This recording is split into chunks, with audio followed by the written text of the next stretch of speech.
pumasok kami ni Alden as waitress and bartender po siya. Sa isang restaurant? Isang bar. Okay. Parang as in, pinag-shift kami nung gabi na yun. Tapos, yung buong shooting, since kulang nga sa time for immersion, in-immerse ako everyday, on set, hanggang sa makauwi ako.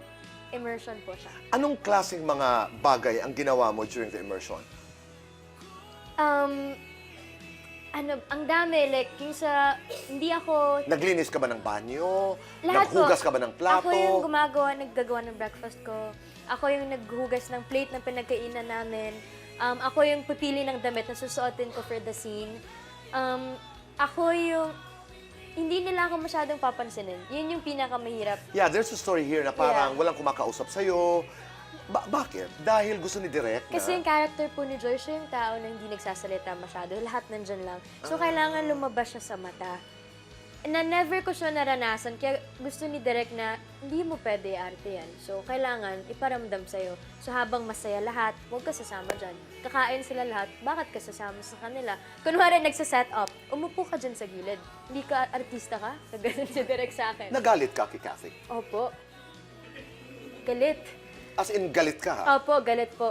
As in, sabi niya, pwede... Tinanong ka niya, galit ka ba sa akin? Opo. Sabi ko, opo, galit ako. Oo.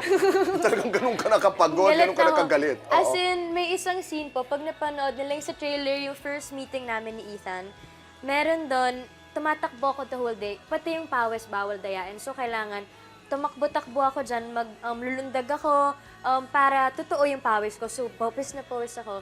Tapos yung sa basurahan yung season, doon ako sa basurahan, totoong mga basura din. Tapos nung break, hiningi ko yung phone ko. Kasi nag-ano na ako kay DJ, naglalabas ako ng sama ng Nag-revent ka na, okay. Sabi niya, sino nang bigay ng cellphone? Sino? Sabi ni Kathy, Bakit ka nagsa-cellphone? Sabi ko, tapos binigay ko. Sabi niya, ano, nagagalit ka na? Nagagalit ka na? Tapos, oh, game! 5, 4, 3, 2, action! Yung mata ko sa kanya, naiiyak ako sa galit, na parang minumura mo na siya sa utak mo. Sabi niya, yan yung gusto ko, ganyan. Sabi